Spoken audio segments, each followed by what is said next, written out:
Welcome back to Long COVID Doctor, an educational series for long COVID sufferers. I'm Dr. Tim Robinson, formerly a family doctor, GP for 30 years, now working in Long COVID Services for 5 years. I post on podcast channels and YouTube. Hope you find my postings helpful. If you do, click subscribe, spread the word. Let's get it out there.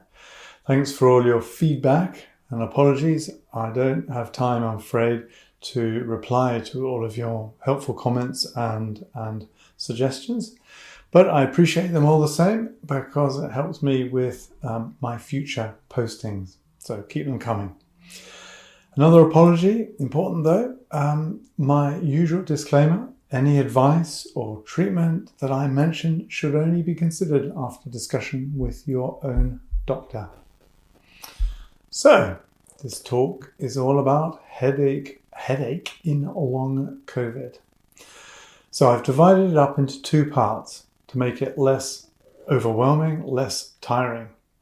In part one, I will cover headache and what our patients are telling us, bearing in mind that, as I said, I've been working with long COVID patients and long COVID services for 5 years, so I've heard a few stories. As I said, I want to know what the causes are as well, and the explanations about the long COVID headache. So that's part one. So part two will be sort of the treatments and strategies that we can use to try and help and treat those headaches. So here we go. Headaches in long COVID. So what are our patients actually experiencing? What are they telling us? So a mixture of symptoms, really, sort of pain, headache pain, be it on the top of the head, the vertex, the skull cap type headaches, or a band around the sort of the forehead and across the temporal area around to the back, or in the neck, tight shoulders, neck, and extending up to the base of the skull. Headaches can be sort of on one side only, unilateral, or both sides. The headaches are either continuous, there all the time, or on and off, coming and going.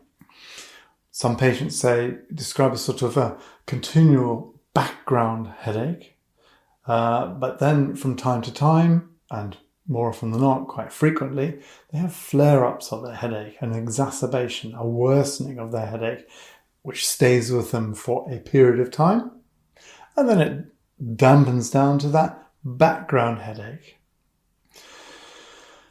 Also got a group of patients and a big group of patients who have a past history or still ongoing migraine.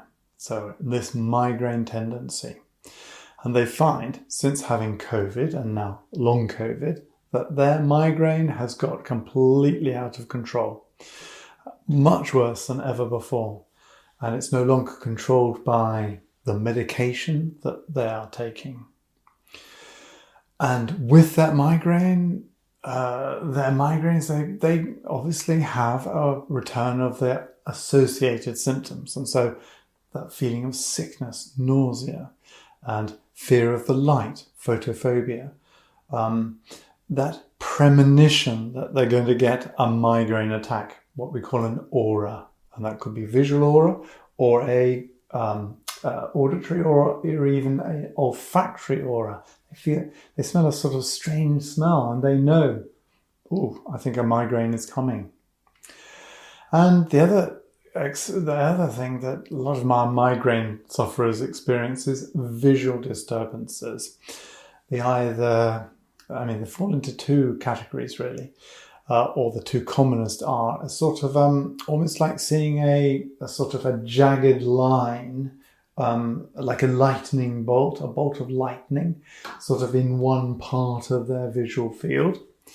Also, they see what's known as fortification phenomena, where they see sort of fortifications like the top of a castle, the sort of the blocks between which people peek through. So sort of a grid-like block sense disturbance, visual disturbance.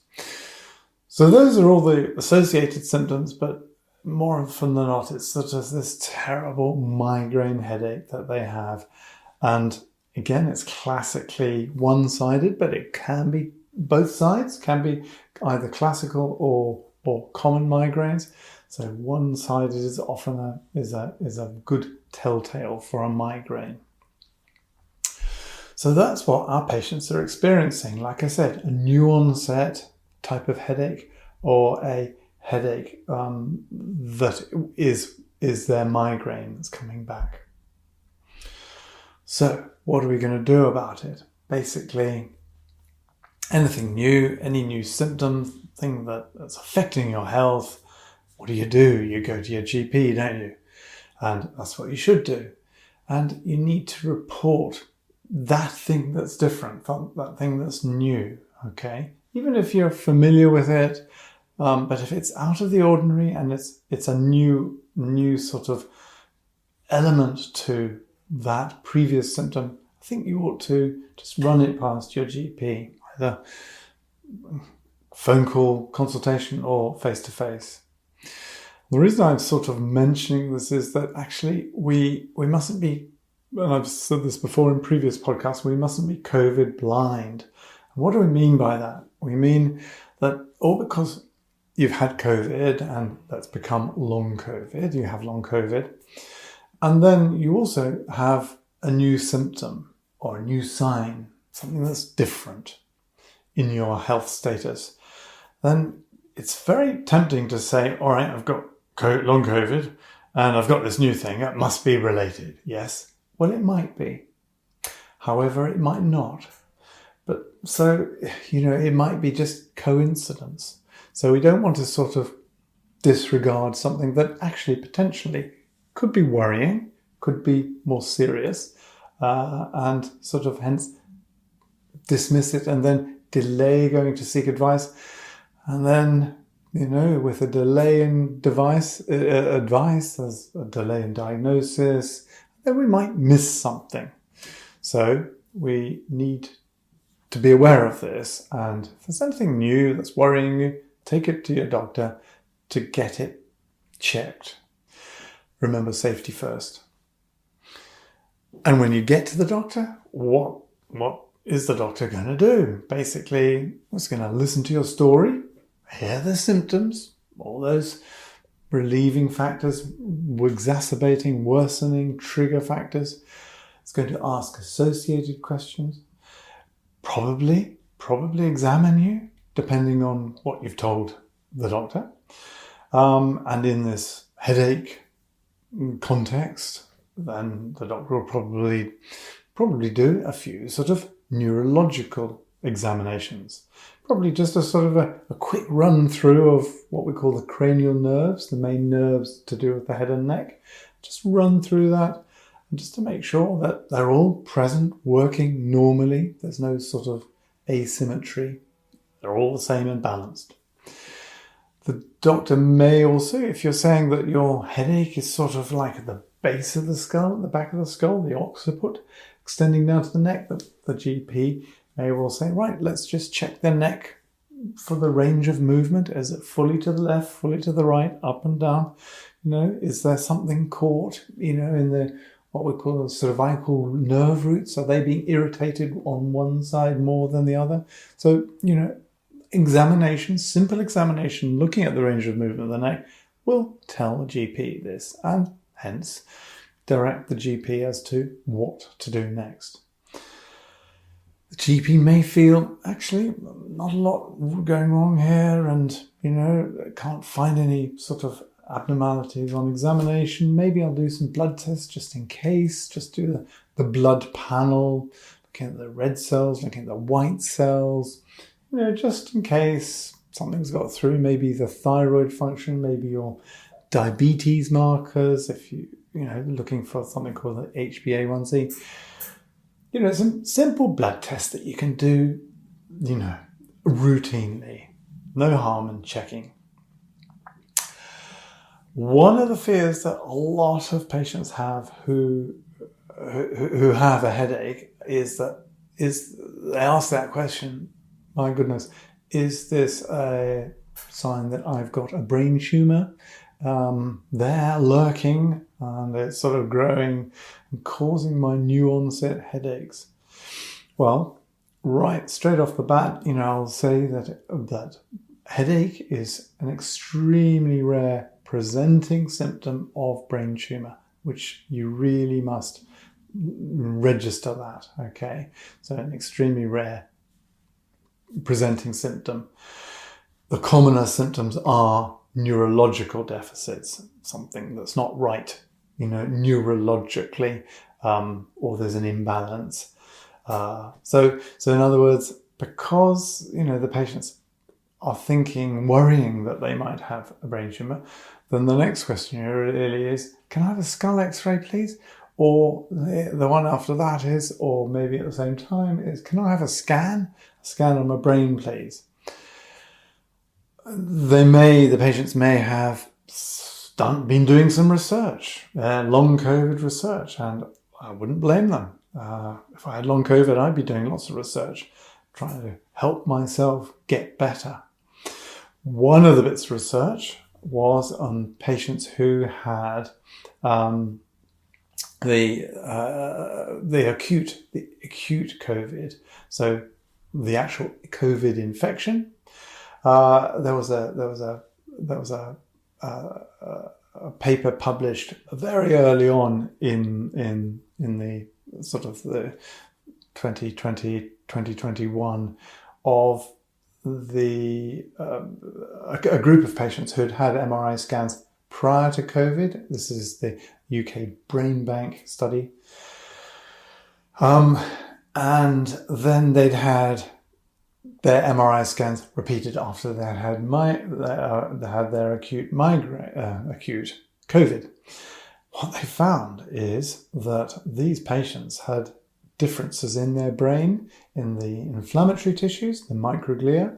Microthrombi with little mini blood clots were seen, but also parts of the grey matter, those are the cellular parts of the brain, were shrunken compared with those patients, compared with when they had their scan prior to the acute COVID.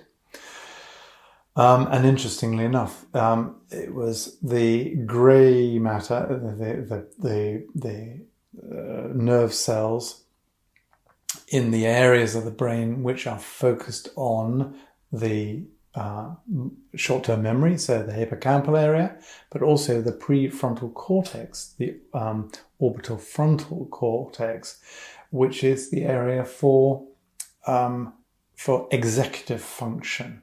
So we know that other symptoms of long COVID is brain fog, cognitive impairment, and the two main features of that are sort of so executive functions, decision-making, processing, etc., but also short-term memory, which is where the hippocampus, that's when that happens in the hippocampus. So that was interesting. So a lot of patients may have seen those studies and think, oh my goodness, I wonder whether I have got these changes in my brain. So reasonably, they ask, their GP, can I have a brain scan? It's quite controversial because we only do investigations in medicine if that investigation is going to change the management of that patient and that patient's condition. So finding these changes in their microglia and their grey matter, as I've been talking about, will that change things in the way that we manage that patient? That's in a way the most important question, because if it's not going to change the way we manage you, then actually there's no need to do an MRI scan. Plus also MRI scans can throw up sort of, if you like, a few sort of false negatives and can be a bit misleading, and then hence raise anxiety levels further. So, and the other thing is, if everyone with long COVID was given an MRI scan, we'd be looking at, certainly in the UK, 2 million MRI scans. For what gain? And so, I think that it's only unless a specialist requests an MRI scan, I think it should be left to say a neurologist to decide that. The other thing that when you visit the GP is doing is basically looking for those red flags. Those are the symptoms or signs that are indicative of other more serious conditions that may need referral onto a specialist. So red flags that GP would be looking out for would be in the neurological examination, looking for one-sided weakness, for example, or one-sided loss of sensation, or difficulties of speech, or sort of asymmetrical facial features, or new onset difficulties with balance and coordination. Those would be the red flags that a GP would be very much looking out for, because they could be indicative of something more serious happening neurologically. Getting back to the sort of the headache aspect and thinking red flags, another condition that a GP would be thinking about for those patients who are bringing to them a one-sided temporal headache would be temporal arteritis, which is inflammation of a single temporal artery. So we'd be looking out for this, because this is quite serious, because if it is allowed to progress and go untreated, that can lead to blindness in one eye.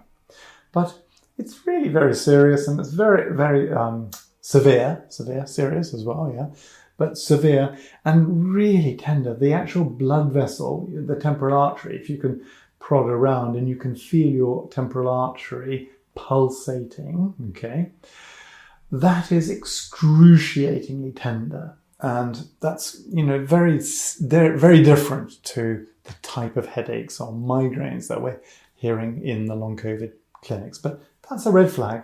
Also, the other red flag is the sudden onset of a severe headache, particularly around the back of the head. The GP would be thinking, gosh, that could well be what's known as a subarachnoid hemorrhage. But again, in our context, in our long COVID context, it's not really relevant, because the headaches are sort of, they're not sudden onset. They're there all the time. They've been there over a long period of time, protracted time course, etc. So it doesn't really fit into that category of sudden onset subarachnoid type headache. And the temporal arteritis, it doesn't really fit into that, because the patients aren't bringing that to us, this tenderness of the temporal area.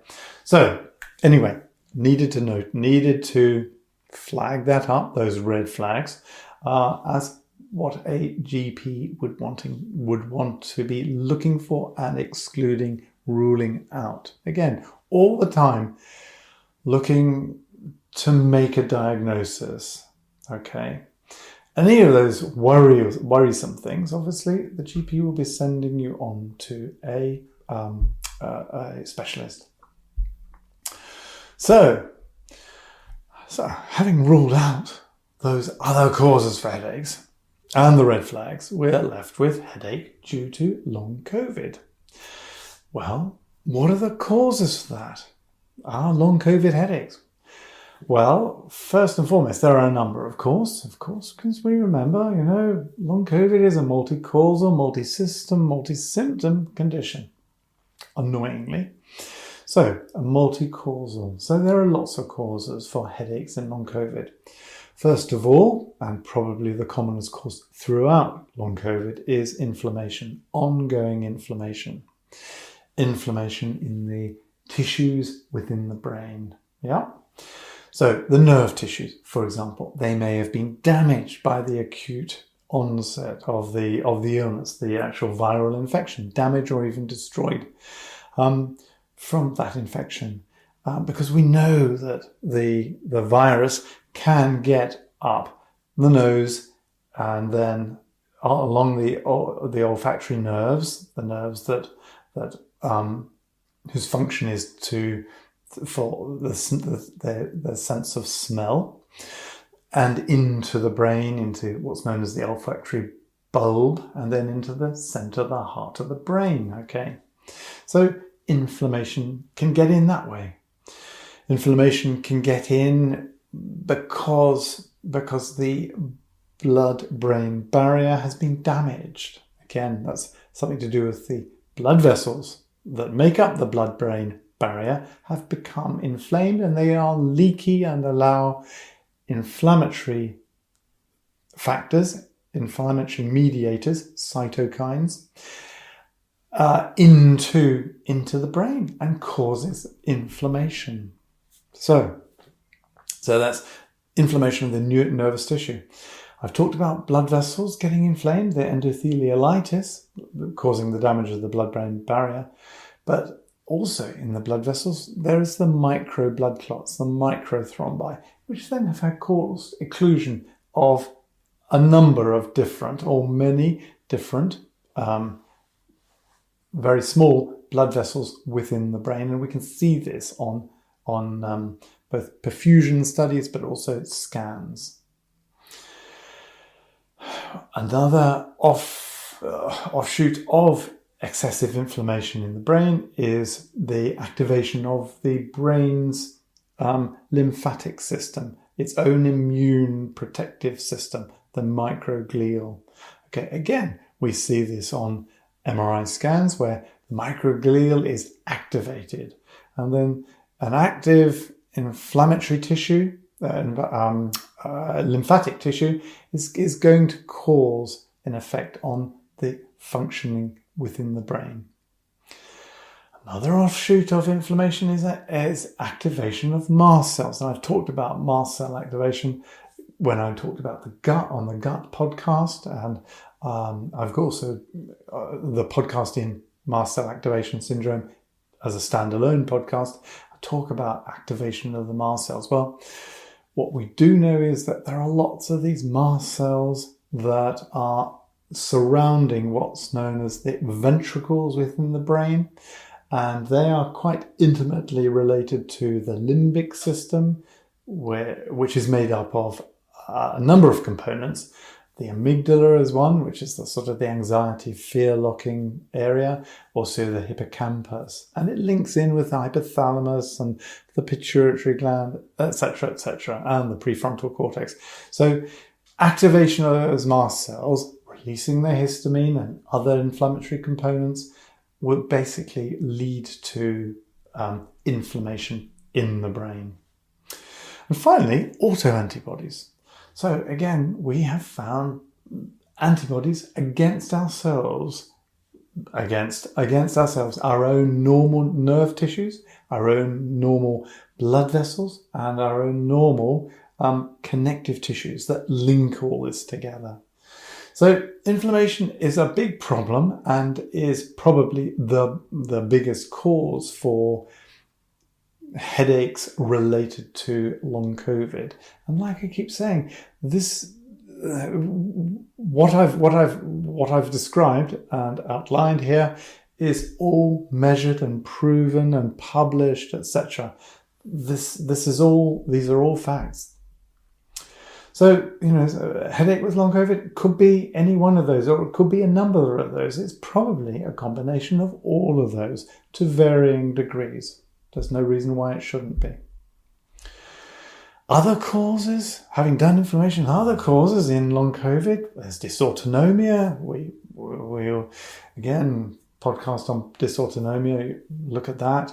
But basically, dysfunction of the autonomic nervous system, that imbalance of the sympathetic from the parasympathetic nervous system. Brainstem damage as a result of this dysautonomia, and also the sickness behavior response. This is something that we've all had. We all have. It's natural. that it comes from the brainstem. When you have flu, you feel sick, don't you? You've got your temperatures and you've got your headache and you've got your achiness and you feel unwell and you're lethargic and you've got fatigue. Sickness behavior response. In dysautonomia, because of long COVID, then that triggers the sickness behavior response. Again, another cause for headache in long COVID. And then another offshoot of this dysautonomia, basically this imbalance of the sympathetic and the parasympathetic nervous systems, means that the blood vessels throughout the body, but here we are talking about the headache in the brain, are not functioning so well. They're not responding so normally. They're not opening and closing when they should. So all blood vessels in the body are not sort of fixed in diameter. They are either enlarged, so dilated, or they're contracted. Okay, and they expand and contract, dilate and contract according to the need. So when you're going to do some physical exercise, the blood vessels in your muscles will open up. They'll dilate to push more blood to the muscles, more oxygen. Okay. Headaches, migraines are very much associated with problems with changes in responsiveness of blood vessels within the brain. We know that. Moving on from dysautonomia onto central sensitization. Now, this is a strange condition which occurs in lots of different conditions in medicine. So it contains in what we call sort of fibromyalgia, for example. It can occur with endometriosis. It can come in. It be part of the regional pain, complex pain syndromes. It is something to do with how impulses from painful areas, inflamed areas, or not painful areas could be coming from anywhere in the body, are processed in the brainstem, in the pain center in the brainstem. And basically, there's an oversensitivity to those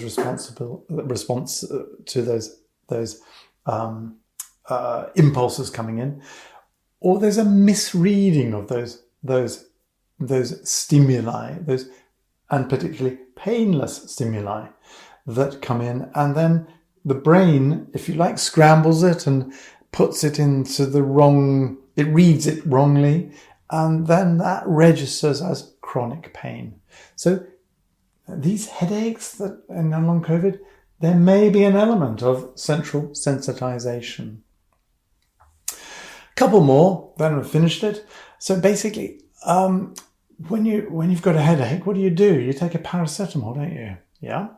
Okay, so actually you can have too much of a good thing, in that if you have paracetamol, the full 8 a day, 4 times a day, for more than 15 days, this is what the neurologists tell us, more than 15 days in a month, then you can get analgesia overuse headache. Okay, so be aware, if you take too many paracetamol, that can backfire and actually exaggerate the pain, the headache pain that you might have, or anywhere else in the body that you might have pain. And finally, tension. Due to, tension. I talked about, tension. If you've got a headache in the occiput, the back of the head and extending down the neck, that is often a sign of tension, isn't it? And what goes with it is a band of a headache, a band-like headache around the forehead, across over the temples, and back to the occiput, the back of the head. That is your classic tension headache. Now that may become because of something's not quite right in the neck, and the neck's tight, and the muscles, and some cervical nerve roots are pressed, etc. So tension for that reason. Or it may come because of stress and worries, that is natural in long COVID, in anything that's not right, okay? When we're worrying about something and stressed about something, what do you tend to do? Your shoulders tend to go up and you tend to get all tensed. And then that can cause pulling of what we call the fascial layers over the skull, and that leads to a tension headache. So, it's just another cause for your headaches. But like I said before, with the inflammation, you could have a little bit of everything, and there's no reason why you shouldn't. And that's what happens. You can have a little bit of everything that all contributes to your problem of that headache. So I've gone on about causes a lot, and I always do, and I think it's important to, because it's important to know the causes of your symptom, in this case, your headache, your long COVID headache. And because it helps you with sort of validation and to know that the causes have a reason behind them, that they are real. They're research evidence. I keep saying this, that's backed up by studies and published in journals and things. These are a real thing that have been present whilst you've had your long COVID. They're not imagined. No, these symptoms are not all in your head. You have not imagined them. Understanding is also important for acceptance. Understanding brings peace of mind, let's face it. And also it sort of relieves those worries and niggles that you might have. And that in turn helps us with the management and the sort of appropriate treatment. Sensible, appropriate, proven treatment. And overall, that helps with the expected outcome. So there we are. That's part one of my talk on headaches in long COVID and what our patients are experiencing and their causes. So in part two, I'll talk about how to tackle them and the treatments and the strategies. So see you there. All the best. See you soon.